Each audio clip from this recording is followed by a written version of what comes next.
고맙습니다. 우리 속담에 고생은 사서 한다는 말이 있죠. 아마 이 말에 실감을 하실 겁니다. 근데 욥기 5장 7절에 보면 사람은 고생을 위하여 났으니 불꽃이 위로 날아가는 것 같으니라.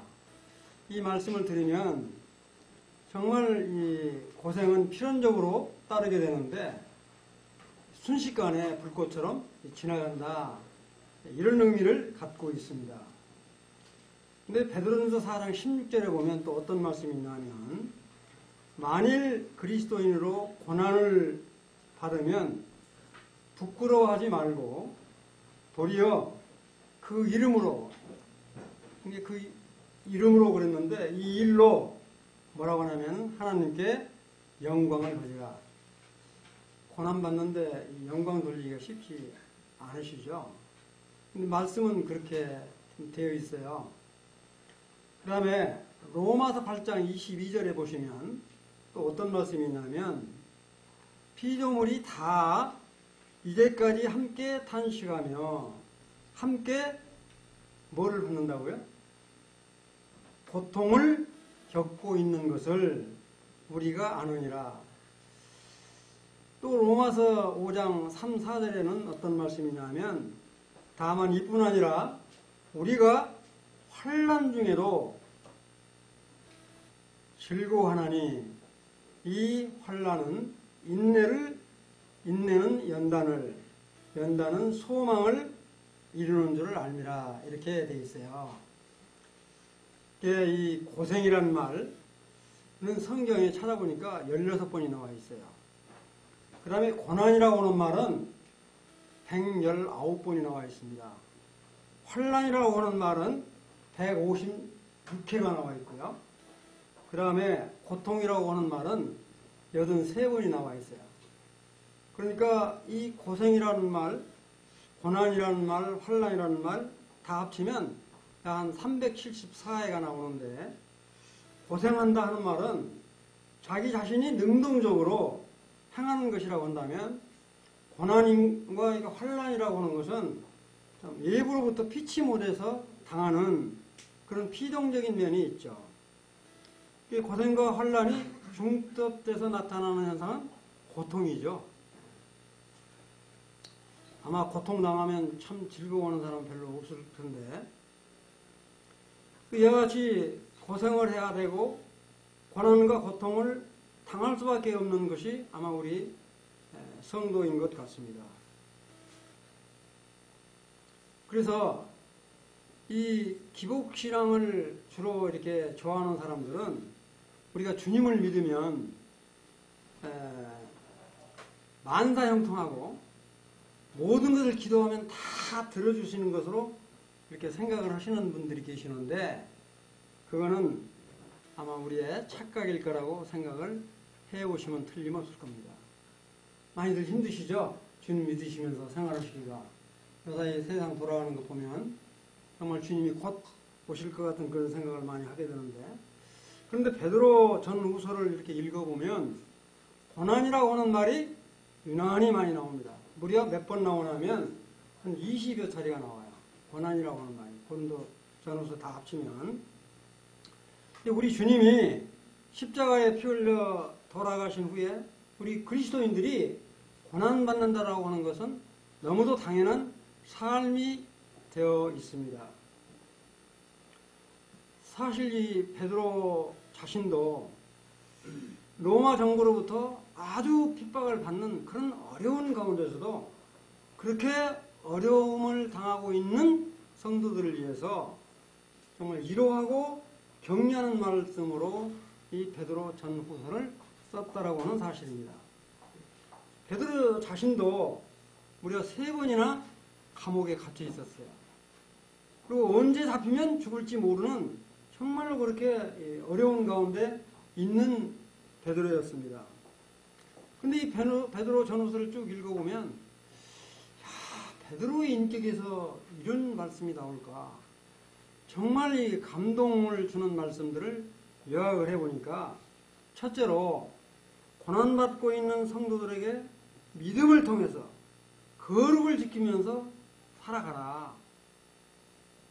이렇게 참 그런 말씀이 이렇게 돼 있고, 두 번째로는 비록 고난 가운데 있을지라도 정말로 인내하면서 다른 사람들을 잘 섬기고 살아가도록, 선행을 베풀어 살아가도록 그렇게 당부하는 말씀들이 되어 있고요.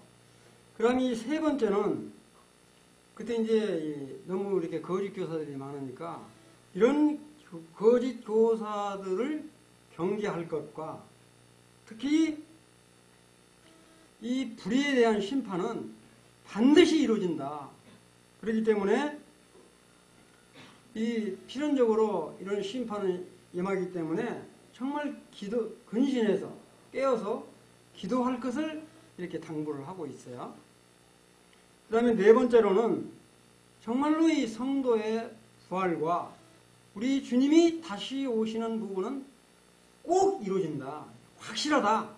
그렇기 때문에 정말 주님을 바라보면서 살아야 될 것을 이렇게 소망을 갖고 살도록 말을 하고 있을 뿐만 아니라 그런 소망 갖고 살고 계십니까? 지금 베드로가 그렇게 어려움을 당하고 있는 성도들을 향해서 부탁하는 말이에요. 그 다음에 다섯 번째는 뭐냐면, 정말 그리스도 안에서, 그렇게 이기려면 그리스도 안에서 올바른 신앙 지식을 가지고 그런 토대 위에서 성화의 삶을 살도록 이렇게 권고를 하고 있습니다.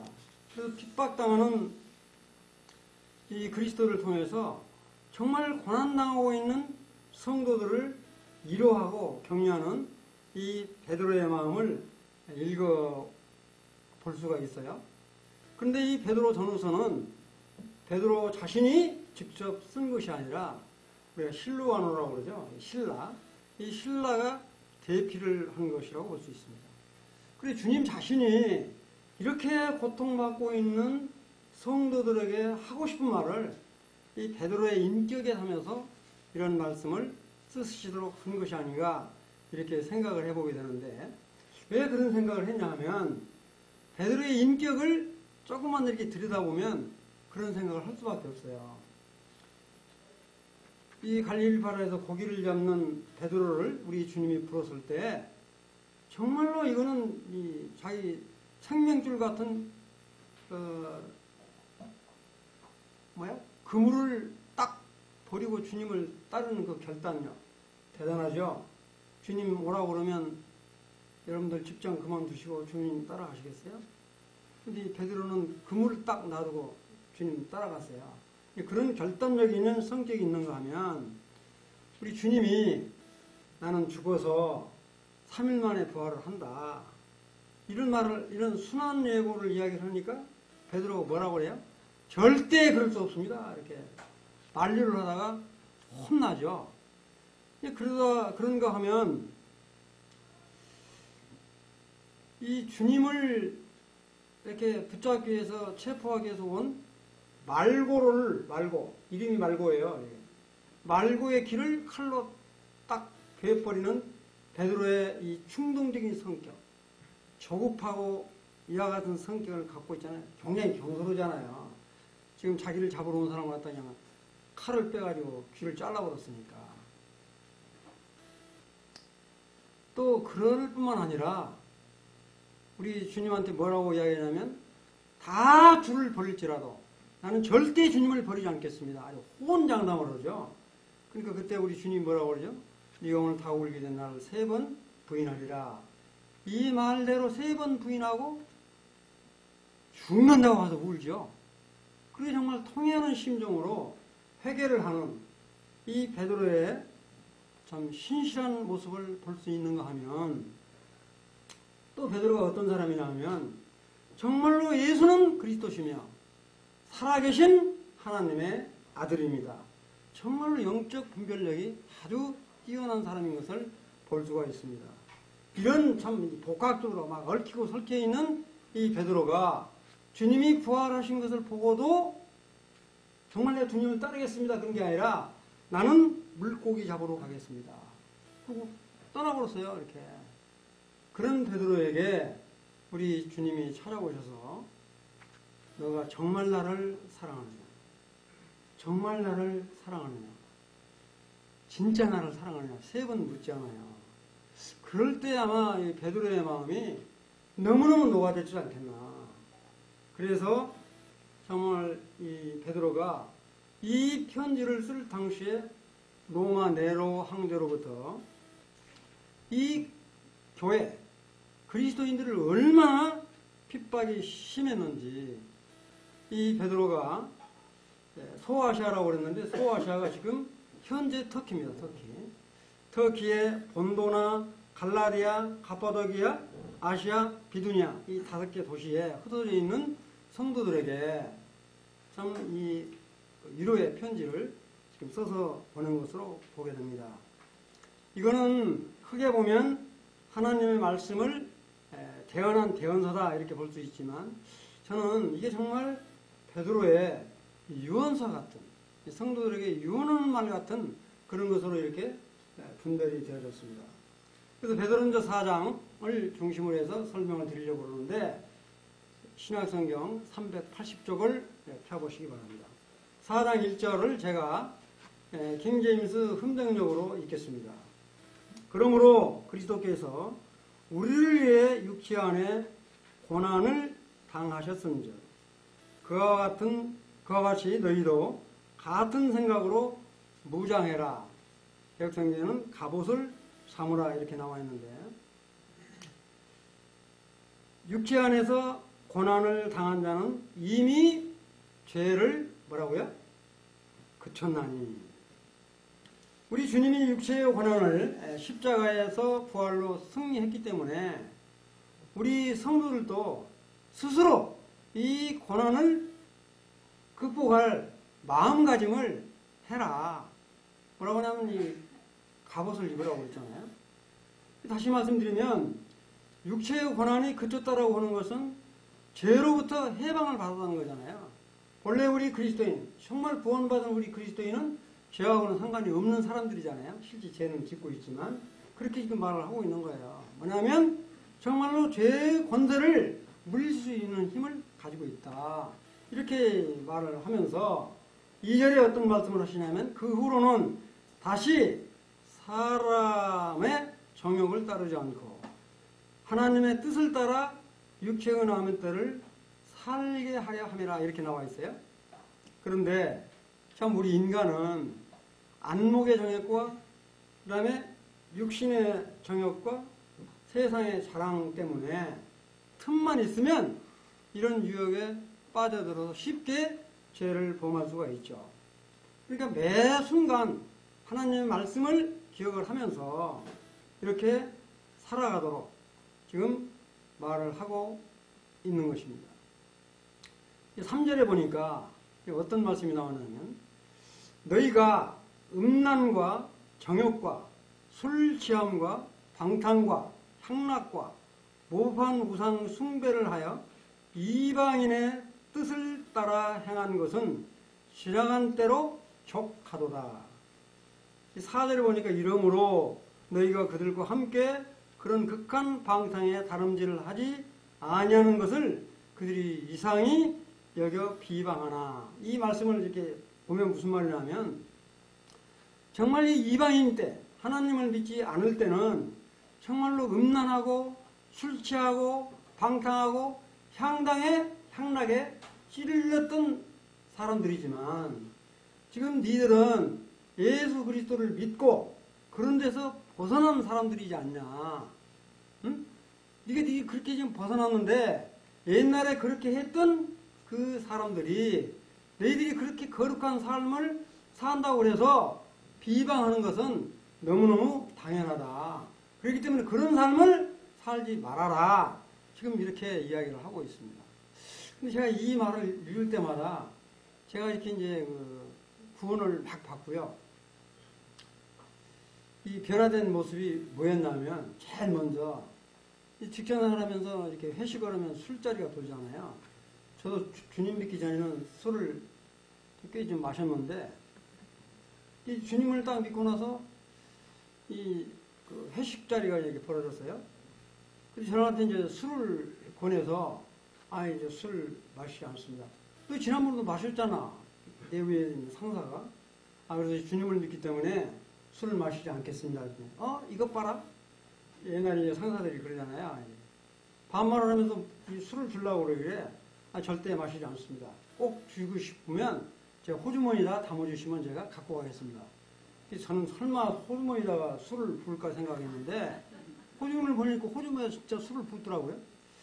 그 뒤로는 이렇게 술 마시라 소리를 안 더라고요. 그래서 우리 그리스도인이 정말로 이런 행동을 보이는 것은 필요하구나, 이렇게 생각을 해보게 됐습니다. 지금 이제 그와 같은 말씀입니다. 정말 이방인 시절에 함께 친구였던 그 사람들이 그런 데서 떠나서 거룩한 삶을 사는 사람들을 향해서 비방하는 것은 너무너무 당연하다는 이야기입니다. 그런 데서 구별해서 정말 거룩한 삶을 살아라. 거룩이라고 하는 것은 그런 삶과 구분되는 것이 거룩이잖아요. 구분되는 삶을 살아가는 것은 너무 당연하다. 그리고 그들이 비방하는 것 달게 받아라. 지금 이렇게 말을 하고 있습니다. 근데 베드로는 또 4장 5절에 보면, 이것도 제가 킹제임스 성경역으로 읽겠는데, 이방인들은 산 자들과 죽은 자들을 심판할 준비가 되신 분에게 회개 보고를 하리라. 이 말이 무슨 말이에요? 하여튼 이 이방인들은 현재 살아있는 사람이거든, 죽는 사람이든 반드시 죽으면 심판대 앞에서 자기가 행한 모든 사실들을 이실직고 한다는 이야기입니다. 회개보고 한다는 말은 쉽게 이야기하면, 여러분들 마트에 가면 비싼 물건, 싼 물건 다 사시죠? 그럼 비싼 물건 사니까 싼 물건 깎아줘요? 안 깎아주죠? 다 계산 다 하잖아요. 그런 것처럼 하나님 앞에 섰을 때 정말 자기의 향한 모든 것들을 다 이실직고 한다. 이게 바로 회개보고를 한다는 거예요. 그런다, 이거죠. 그렇게 한다는 겁니다. 그래서 6절에 보니까 뭐라고 나오냐면, 이를 위해서 죽은 자들에게도 복음이 전파되었으니 이는 육체로는 사람으로는 심판을 받으나 영으로는 하나님을 따라 살게 하려 함이라. 우리 구원받은 성도들은 영원히 삽니까? 이 땅에서? 어때요? 그렇게 생각하시나요? 우리 구원받은 성도가 이 땅에서 영원히 산다고 생각하시나요? 우리 구원받은 성도도 반드시 주님이 오시기 전에 죽을 수도 있고 그냥 들려 올라갈 수도 있는데, 우리 그리스도인 구원받은 성도도 반드시 죽게 돼 있는데, 죽는 것은 육체로 심판을 받는 겁니다. 육체로 심판을 받지만 뭐라고요? 우리의 영과 혼은 하나님의 영광에 참여한다라고 하는 이야기죠. 지금 그 말이잖아요. 영으로는 하나님을 따라 살게 하려 함이라. 그래서 우리 그리스도인들은 비록 육신은 죽어도 심판을 받지만 정말 우리의 영과 혼은 하나님의 영광에 참여하는 것이다. 지금 이런 이로의 말을 하고 있는 것을 볼 수가 있습니다. 그래서 실제로 보니까 뭐라고 나오냐면, 만물의 마지막에 가까웠으니 그러므로 너희는 정신을 차리고 뭐라고요? 근신해서 기도하라. 정말 깨어서 간절히 기도해라. 우리를 박해하고 이렇게 해방하는 자들은 반드시 심판에 이를 수밖에 없다. 또 시련과 고난에 대한 끝이 거의 다 임했다라고 하는 거죠. 지금 세상 돌아가는 꼴 보면 어때요? 곧 주님이 오실 것 같죠? 그런 예감이 많이 들지 않아요? 이런 세상이 그냥 밑도 끝도 없이 끝까지 갈 것 같지만 지금 돌아가는 세상 보면 주님이 오실 때가 곧 다 됐다, 이런 생각 들 때가 참 많이 있습니다. 그래서 저는 아침마다 일어나서 이렇게 하늘을 보면서 지금 주님 오시려나 이런 생각을 할 때가 참 많이 있어요. 베드로전서 4장 8절에 보니까 뭐라고 나오냐면, 무엇보다도 뜨겁게 서로 사랑할지니 사랑은 허다한 죄를 덮느니라. 그 다음에 9절에 보니까 서로 대접하기를 원망 없이 하고 불평 없이 하라는 거죠. 정말로 이 사랑의 표출은 접대로부터, 대조로부터 시작된다고 해도 과언이 아니죠. 이 대접은 정말 자원하는 마음이나 기쁜 마음으로 이렇게 해야 되잖아요. 제가 한 가지 물어볼게요. 이 접대를 가장 잘하는 사람이 누구라고 생각을 하시나요? 이렇게 성경 가운데서 정말로 접대를 아주 잘하는 사람 누구라고 생각을 하세요? 아브라함을 생각해 보시면 될 거예요. 아브라함은 정말로 이름도 듣지도 못한 이 세 사람이 살아왔을 때 뭐까지 해요? 떡을 한 마를 하고요. 그러면 이 소를 잡고 해서 그 손님을 대접하잖아요. 세 사람을. 지금 낯선 사람들 여러분들 집에 오면 소 잡고 그 떡 해서 바칠 수 있어요? 근데 우리 아브라함은 그러잖아요. 그래서 이 히브리서에는 뭐라고 하죠? 부지 중에 천사를 하나님을 대접한다. 정말 이렇게 사랑을 하라는 거예요. 지금 누가 그러냐면 베드로가 이렇게 어려움을 당하고 있는 성도들을 향해서 말을 하고 있습니다. 끝까지 그와 같은 사랑을 대접을 할 것을 이렇게 권고하고 있는데 정말 지금 나는 정말로 내 옆에 있는 우리 지체들의 그런 속사정들을 잘 알고 정말 그렇게 하고 있는지. 정말 젊었을 때 대접 많이 하세요. 지금 이제 조금 뭐 나이 먹었다고 그러면 좀 뭐하지만 하고 싶어도 이렇게 힘들더라고요. 왜냐하면 이제 아내도 덩달아 똑같이 늙어지니까 이 집에서 이게 집으로 초청하는 것도 그렇게 쉽지 않더라고요. 옛날에는 이게 집에 초청하고 하는 거 그렇게 뭐 어렵지 않게 했는데 요새는 쉽지 않아요. 그러니까 젊었을 때 집으로 초청들 많이 하셔서 성도들 하여튼 많이 섬기시면 좋을 것 같아요. 우선 성도들 가정에 숟가락, 밥가락에 몇 글 있는 것부터 알아야 돼요. 그래야 그 기도가 되죠. 그거 모르고 어떻게 기도를 해요. 정말 그런 것들이 소원이 됩니다. 근데 이제 10절에 보니까 뭐라고 나오냐면 각각 은사를 받은 대로 하나님의 여러 가지 은혜를 맡은 선한 청지기같이 서로 봉사하라. 우리는 선한 청지기일 수도 있고요. 분사일 수도 있고 하나님 나라의 대사 같은 그런 직분을 가지고 있는 사람들입니다. 그래서 하나님으로부터 우리는 구원받은 성도들은 다 선물을 받으신 거예요. 나는 하나님으로부터 선물 안 받았다. 이건 없어요. 이 선물이 바로 뭐냐면 은사예요.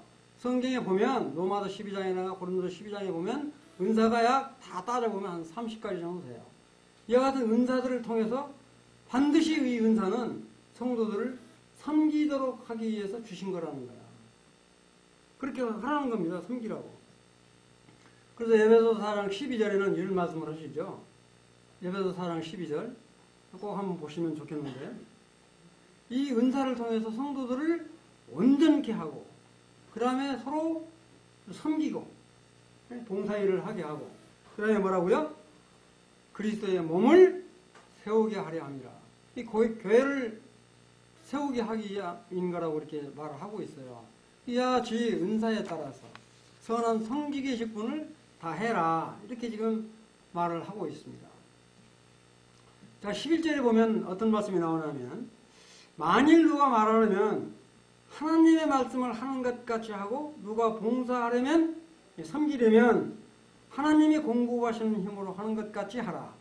이는 범사에 예수 그리스도로 말미암아 하나님이 영광을 받으시게 하려 함이니 그에게 영광과 권능이 세세 무궁하도록 있느니라. 이 말은 설명이 필요 없을 것 같아요. 그런데 말 안 하면 하나님 말씀을 하는 것 같이 하라고 그러는데 정말 이게 어려운 것 같아요. 제가 실제 이제 간증을 말씀을 드릴게요. 제가 이제 시편 23편 다 아시죠? 그 다음에 요한복음 5장 10장에 나와 있는 이 양과 목자에 대한 이런 부분이 나오잖아요. 그래서 제가 시편 23편을 묵상하면서 너무너무 이렇게 마음에 와닿아서 이렇게 설교를 딱 했더니 거의 대부분의 성도들은 좋아하고 하시던데 딱 끝나고 났는데 어떤 일분이 찾아오더만 정색을 하고 저한테 따지시더니 묻더라고요. 정말 형님 말씀에 내가 굉장히 어려움을 당했습니다. 그래서 무슨 말씀이 그러냐고 그랬더니 제가 이제 시편 23편을 이야기를 하면서 이 양과 목자와 이 거짓 목사에 대한 것들을 비유로 설명을 했거든요. 그래서 제가 이 설교를 할 때 어떤 성도를 지목을 해서 아예 설교를 하겠습니까? 아무리 그래도. 그럼 자기가 그 거짓 목사라고 하는 그 말에 딱 꽂혔다는 거예요. 근데 그렇게 말할 수 있냐고 그런 말을 하길래 야, 내가 아무리 좋게 말한다 하더라도 상대방이 그거를 받지 못하면 이렇게 어렵구나. 이런 생각을 해서 야, 말한다라고 하는 것이 얼마나 어렵고 힘든 것인지 아마 그런 경험했을 거예요. 나는 전혀 그런 의도로 말하지 않았는데 상대방은 전혀 다르게 알아듣고 오해를 하는, 지금까지 말도 안 하는 사람 아마 있을지도 모르겠어요. 여러분들 가운데.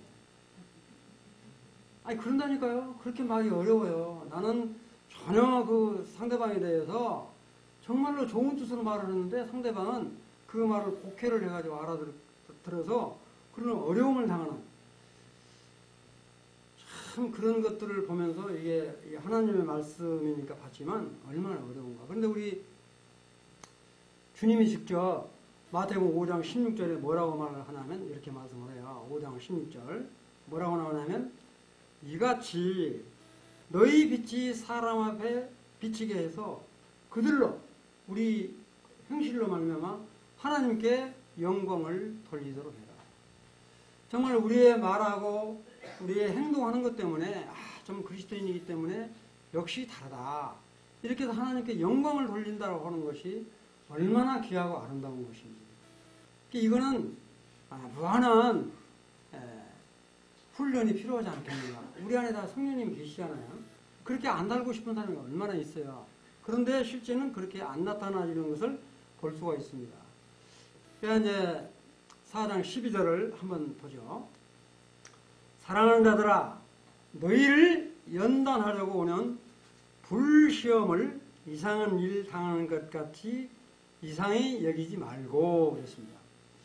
사랑하는 형제자매님들, 불시험을 당한다라고 하는 거 말은 쉽지만 쉽지 않잖아요. 이 불같은 시련을 당한다라고 하는 것을 우리가 뭘로 생각할 수 있느냐면 순교를 당한다든지 아주 극심한 고난이나 환난을 당하는 것을 이 불시험을 당한다라고 생각할 수가 있습니다.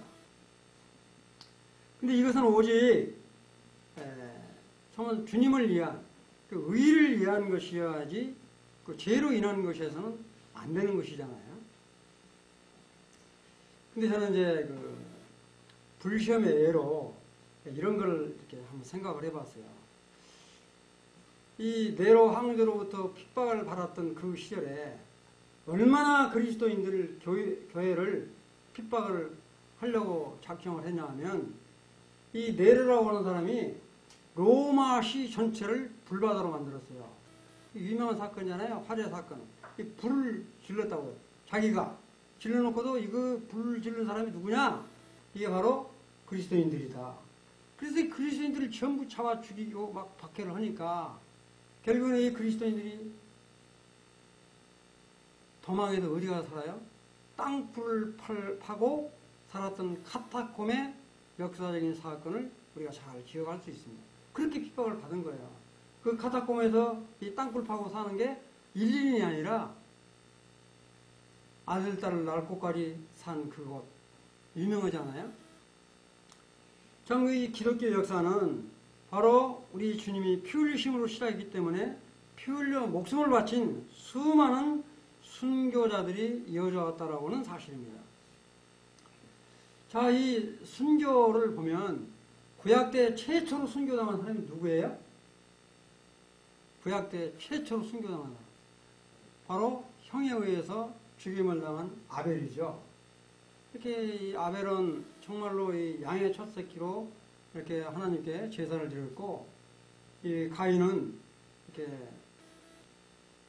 땅의 소산으로 예배를 드리다가 제사를 드리다가 하나님이 이 아벨의 것은 기뻐 받으시니까 아벨을 미워해서 돌로 쳐 죽였잖아요. 이게 첫 순교라고요.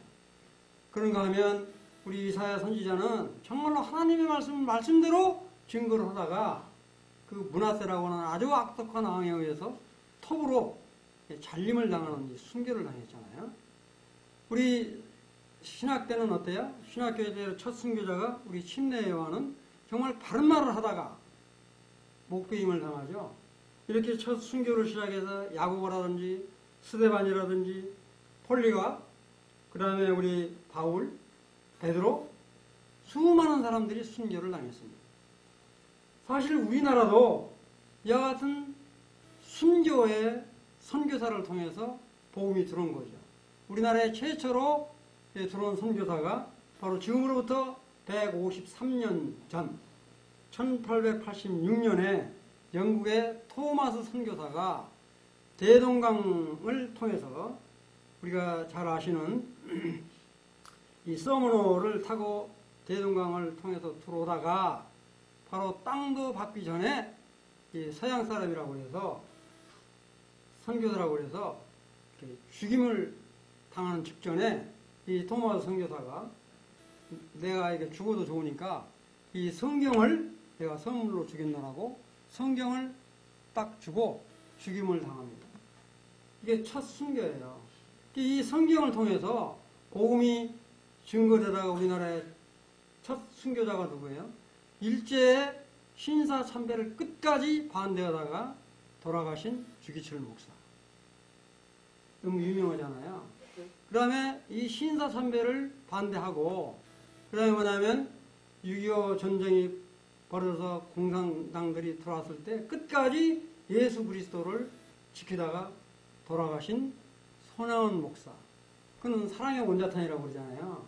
자기 아들을 죽인 그 공산당원 역할을 했던 사람을 양자로 받아들였던 그 사랑의 원자탄이라고 그러잖아요. 이 순교를 당한 이런 역사로 지금 우리들이 이와 같은 귀한 복음의 말씀을 듣고 주님의 자녀가 됐다라고는 사실입니다. 자, 우리 이와 같이 순교는 아니더라도 이렇게 어려운 고난을 당한 사람들이 있어요. 어떤 사람들이냐? 여기 욥이 까닭없이 이 사탄의 성사로 우리 주님이 허락을 하시죠. 그래서 욥이 얼마나 심한 고난을 받습니까? 저는 길게 말하지 않을게요. 그 다음에 자기 사이였던 이 사울 왕 장인이죠. 그 13년 동안이나 쫓겨다니면서 핍박을 당했던 이 다윗. 아니 장인으로부터 그렇게 그 죽을 고비를 당하는 13년 동안의 고난이 얼마나 심했겠어요? 또 그런가 하면 형들로부터 미움을 받고 이 양떨어지 굴 속에 품어 있다가 결국에는 이 노예로 팔려가가지고 정말 수년 동안 까닭없이 옥살이를 당했던 요셉. 그 다음에 이스라엘의 사람 백성들이 애굽에 가가지고 그 종살이 했던 430년 동안 얼마나 무시무시한 고난입니까? 근데 이 고난은 반드시 멸망당하는 것이 아니라 꼭 귀결은 어떻습니까? 정말로 좋은 결과로 영광이 얻어지는 그런 결과로 나타난다고 하는 것입니다. 정말 지금 우리 사랑하는 형제자매님들이 고난을 받고 있다고 한다면 이런 고난은 통해서 반드시 좋은 결과, 영광이 있다라고 하는 사실들을 기억하시면서 소망을 삼고 살아가시기를 바랍니다. 근데 참 너무도 아이러니한 일이 있어요. 1948년 5월 13일 날 이스라엘이 독립을 했죠. 그래서 세계에 예수 그리스도를 십자가에 못 박게 해준 그 사실 때문에 세계 도처에 뿔뿔이 흩어졌던 사람이 이 48년 5월 14일 날 해서 이스라엘로 이 유대민족들이 약 80만 명이 들어왔어요. 지금은 약 850만 정도 되는데 들어서 사는데 지금도 세계 도처에 흩어져 있는 사람이 유대교를 믿는 사람은 이스라엘로 들어오는데 아무 지장을 받지 않습니다. 근데 오직 예수 그리스도를 믿는 성도는 지금도 이스라엘 땅에 들어오지 못하도록 법으로 제정되어 있습니다. 정말 예수 그리스도 메시아를 정말 이렇게 십자가에 못 박혀 죽여서 정말로 이렇게 세계 도처에 뿔뿔이 흩어져서 정말로 천국꾸러기로 살았던 이 유대민족들이 지금도 예수 그리스도를 믿는 사람들을 자기 나라에 못 들어오도록 지금도 하고 있어요. 너무너무 안타까운 일입니다. 근데 놀라운 희망이 있어요. 그 이스라엘 사람들이 지금 우리 한국 선교사들이 가서 복음을 전해서 너무도 이렇게 많은 사람들이 구원을 받는 역사가 지금 일어나고 있습니다. 정말 이 일을 위해서 기도하면 좋을 것 같아요. 그래서 제가 한번 물어봤어요. 이스라엘을 위해서 기도하는 게 어떤 기도가 좋습니까? 하고 어떤 사람이 물으니까 정말로 이스라엘을 위해서 기도한다면 테라비브에 있는 한국 대사관을 예루살렘으로 옮길 수 있도록 기도하는 것이 우리 이스라엘을 위해서 기도하는 겁니다. 그 말 진짜 맞더라고요. 테라비브에 있는 미국 대사관을 예루살렘에 옮긴 것은 미국 한 군데밖에 없잖아요. 우리나라가 아마 저 테라비브에 있는 한국 대사관을 예루살렘에 옮기게 되면 중동 그 이란이나 이라크 주변 국가로부터 미움을 많이 받을 텐데 그런 이렇게 기도 요청을 하고 있는 것을 들 수 있었습니다. 저는 이처럼 정말 아까 순교 이야기를 했는데 이 순교 그러면 저는 잊지 못하는 사람이 있어요. 누구냐면 다 아시겠지만 다시 한번 말씀을 드리겠습니다. 우리 시카고 명문대학을 졸업했던 그 히튼 대학을 수석으로 졸업했던 짐 엘리엇이라고 하는 사람이 너무도 유명하잖아요. 이 짐 엘리엇이 자기 그 동료 4명과 함께 5명이 비행기를 타고 이 아마존 정글에 도착을 해서 비행기에 내리자마자 창으로 찔림을 당해서 전부 다 5명이 몰살을 당했습니다. 그러니까 이때 미국의 신문에 뭐라고 나왔냐면 이건 정말 불필요한 낭비다. 이렇게 아주 뒤에서 투표를 했어요. 이때 이 짐 엘리엇의 아내되는 이 엘리사벳은 어떤 생각을 했냐면 절대 불필요한 낭비가 아니다. 그래서 자기가 선교 훈련을 1년 동안을 훈련을 받고 1년 후에 그 아마존 정글에 아우카 부족이 있는 곳으로 들어갑니다. 그래서 5년 동안을 무료 선교 활동을 하면서 복음을 전해요. 그래서 그 이제 기간이 다 끝나고 돌아오라고 때 아우카 부족의 수장이 물어요.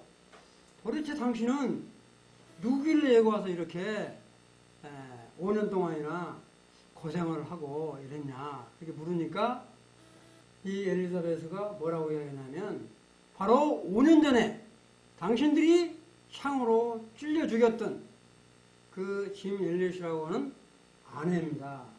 그래서 우리 남편과 동료들이 당신들을 그렇게 사랑했기 때문에 그 사랑을 전하기 위해서 내가 이곳에 왔습니다.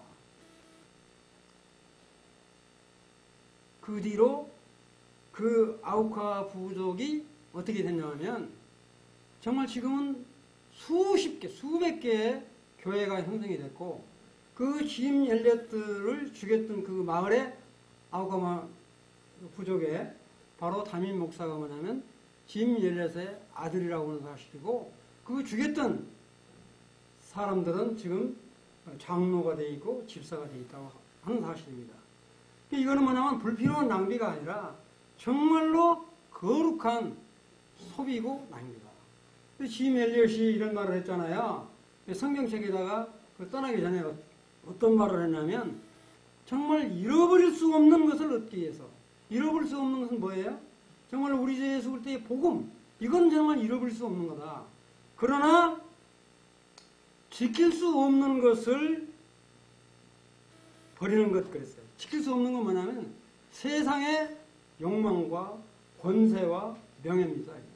이건 지킬 수 없잖아요.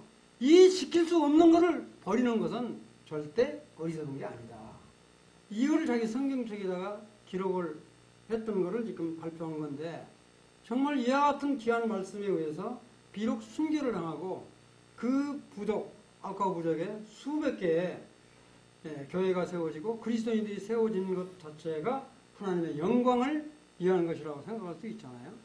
우리가 비록 이렇게 이 어려운 고난 가운데 있다 한다 할지라도 주님의 영광이라고 하는 것은 다른 데 멀리 있는 것이 아니라 정말로 이런 것에 있는 것이 아닌가 이런 생각을 해봅니다.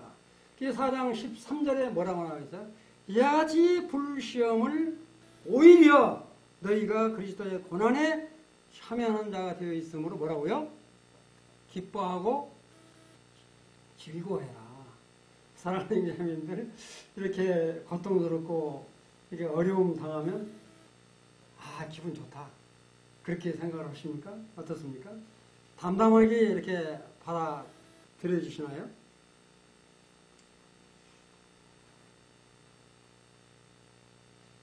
이는 그의 영광을 나타내실 때 너희가 넘치는 기쁨으로 또한 즐거워하게 하려 함이라. 정말 성도가 받는 고난은 세상 권세 잡은 사탄 마귀로부터 오는 것이잖아요. 이와 같은 이 불시험이 계속 있는 것은 정말 최후의 심판의 전조를 알리는 것이다. 이렇게 보시면 됩니다. 성도들이 믿음 때문에 고난을 받는 것은 그리스도의 고난에 참여하는 것이 되기 때문에 그 영광에 참여하는 것이 되기 때문에 정말로 우리가 그런 어려움이 닥치면 회피할 것이 아니라 담담히 받아들여야 된다고 보는 것입니다. 이제 로마서 8장 17절 같이 한번 읽어볼까요? 신약성경 249쪽입니다. 이 말씀 로마서 8장 17절 같이 한번 읽어보시면 시작. 자녀이면 또한 상속자 곧 하나님의 상속자요 그리스도와 함께 한 상속자니 우리가 그와 함께 영광을 받기 위하여 고난도 함께 받아야 할 것이니라. 로마서로 이렇게 나와 있어요. 우리 베드로만 그런 게 아니라 바로 바울 형님이 정말 우리가 예수 그리스도와 함께 영광을 받기 위해서 예수 그리스도와 함께 이런 고난에 참여한다라고 하는 것 말같이 쉽지 않지만 우리 그리스도인들이 주님을 믿고 살기 때문에 항상 무사태평한 그런 세월 가운데 있다라고 하는 것은 그건 아니다. 정말 우리가 이 직장생활 가운데서 얼마나 어려움이 많아요? 그거를 당연히 받아들이라는 겁니다. 그게 바로 뭐냐면 그리스도의 영광에 참여하는 것이기 때문에 그런 것을 어려우지 말라는 거야. 이런 어려움 때문에 그리스도를 배반하고 떠난다라고 해서는 진짜 어리석은 거죠. 4장 14절에 보면 너희가 그리스도의 이름으로 치욕을 당하면 그랬어요. 능욕을 당한다. 내가 이렇게 어떤 사람으로부터 능멸을 당한다든지 욕을 당한다면 기분 안 좋죠.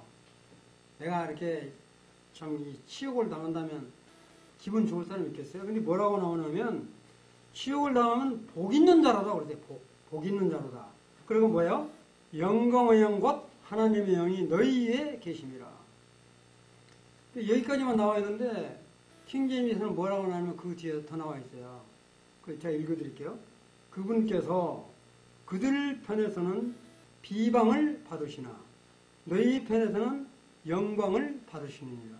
이 말씀이 무슨 말이냐면 정말 예수 그리스도를 비방하는 사람은 우리 주님을 비방한다는 거예요. 그러나 우리 성도들 때문에 하나님이 영광을 받으신다는 거죠. 지금 그걸 말씀을 하고 있습니다. 그래서 우리 마태복음 5장 11절에 보면 우리 주님이 친히 이 말씀을 했어요. 마태복음 5장 11절 신약성경 5쪽을 보면 제가 그냥 읽겠습니다. 우리 주님이 뭐라고 말하냐면 나로 말미암아 너희를 욕하고 박해하고 거짓으로 너희를 거슬려 모든 악한 말을 할 때에는 너희에게 복이 있나니. 우리가 주님 때문에 이렇게 욕을 먹고 박해를 당하고 하는 것은 너희들한테 복이 있다는 거예요. 그렇게 지금 말씀을 하고 있는 거예요. 그러니까 우리 그리스도인들이 그냥 주님을 믿으니까 만사태평한 그런 게 아니라 이런 어려움이 항상 따른다라고 하는 거예요. 그러니까 여러분들 직장생활 가운데 가정생활 가운데 이런 어려움이 없습니까? 아마 이런 어려움이 없다고 한다면 진짜 그리스도인인지 한번 생각해 보실 필요가 있어요. 이런 어려움이 있다는 거예요. 그냥 그리스도를 믿기 때문에 그냥 만사형통하고 이렇게 화평하고 그런 가운데 우리가 평강을 얻고 주님 안에서 안식을 누린다라고 하는 것은 필요하지만 이런 고난이 우리가 항상 함께 있다라고는 사실입니다. 우리 가운데도 말은 않지만 그런 어려움을 당하고 있는 지체들이 눈에 다 보이잖아요. 말은 않지만 그런 어려움을 당하고 있는 그런 성도들에게 우리 지금 베드로 사도가 말씀을 하고 있습니다. 자, 이제 정리를 하려고 합니다. 베드로서 5장 1절을 한번 보시기 바랍니다. 너희 중 장로들에게 권하노니 나는 함께 장로된 자여 그리스도의 고난의 증인이요 나타날 영광에 참여할 자니라. 사실 이 교회 장로들은 그 해당 교회의 책임자이기 때문에 사탄 마귀의 첫 번째 공격 대상자입니다. 장로일을 보시는 우리 형제들은. 그렇기 때문에 뭐예요? 고난에 참여한 자일 뿐만 아니라 정말로 이 주님의 증인이라고 말씀을 하시면서 우리 주님이 공중 강림하실 때 성도 휴거와 그 다음에 이 혼인여식에 참여할 뿐만 아니라 영원한 왕국에서 주님과 함께 누릴 그 영광이 있다라고 지금 말씀을 하고 계십니다. 그래서 이제 베드로서 5장 10절 같이 한번 읽기 원합니다. 베드로서 5장 10절 시작. 모든 은혜의 하나님 곧 그리스도 안에서 너희를 부르사 자기의 영원한 영광에 들어가게 하시니가 잠깐 고난을 당한 너희를 친히 온전하게 하시며 굳건하게 하시며 강하게 하시며 털을 견고하게 하시리라. 이 영원한 영광에 비해서 이 땅에서의 고난은 잠깐이죠. 이 땅에서의 고난은 잠깐이라고요. 우리 예수 그리스도께서도 십자가의 고난은 잠깐 동안이었습니다. 만약 우리 주님이 십자가의 고통을 만약 비켜가셔버렸더라면 우리에게 이와 같은 구원의 역사가 일어날 수 없잖아요. 이런 잠깐 동안의 고난은 결국에는 우리들을 뭐라고 그래요? 우리들을 아주 이렇게 그 영광 중에 거할 수 있도록 하기 위해서 이런 지금 말을 하고 계십니다. 정말 우리 주님이 이 잠깐 동안의 고통을 이기셔서 사탄 마귀의 머리를 깨뜨리시고 부활하심으로 영원한 왕국 건설의 길을 터 놓으셨습니다. 이렇게 우리가 잠시 받는 고난은 이와 같은 큰 위대한 일을 하신다라고 하는 거죠. 자, 우리 이제 성도들에게 이 고난과 고통이 필연적으로 따르게 되는데 이러한 고난과 환난은 하나님 앞에서도 부끄러움이 되지 않는 고난과 환난이어야 된다고 하는 것입니다. 이 세상 가운데서 잠깐 받는 고난은 하나님의 영원한 영광에 들어가기 위함일 뿐만 아니라 우리를 뭐라고요? 온전하고 굳건하고 강하게 하시기 위함이라고 말씀을 하고 계십니다. 정말 이거를 우리 성도들이 이렇게 위로를 받으시길 바라는 그런 마음이 있습니다. 이제 이 고난이 세상 명예와 권세와 부를 위해서가 아니라 예수 그리스도의 영광에 참여하기 위한 것이 되기를 바라면서 정말 우리에게 닥치는 이 불시험을 이기려고 한다면 베드로 사도가 후서 제일로 마지막 끝장을 한번 이렇게 보시기 바랍니다.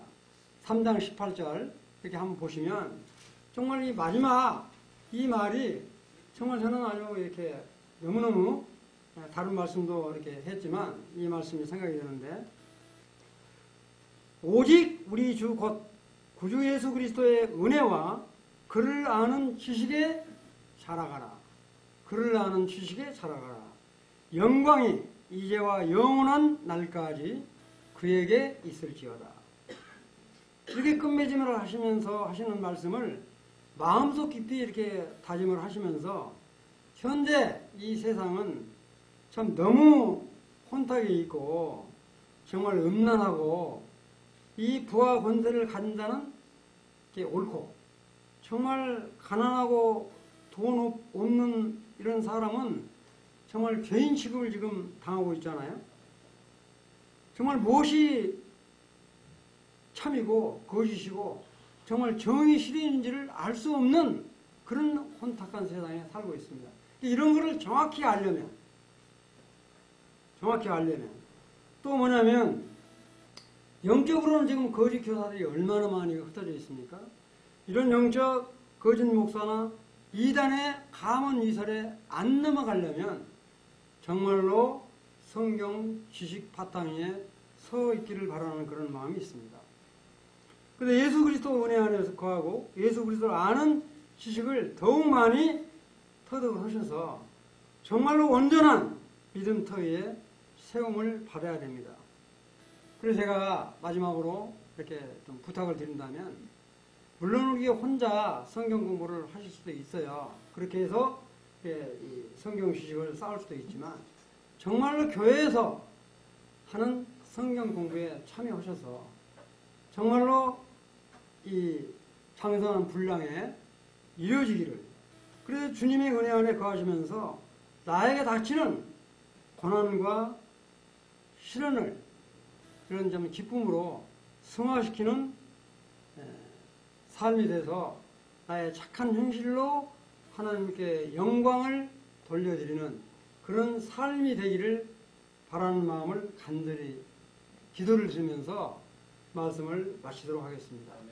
그래서 오늘 이렇게 기도 말씀이 정말 시험을 당하시고 고난을 당하는 우리 성도님들, 정말 이런 말씀으로 위로받고 격려 받으시길 바라면서 기도하고 마치겠습니다.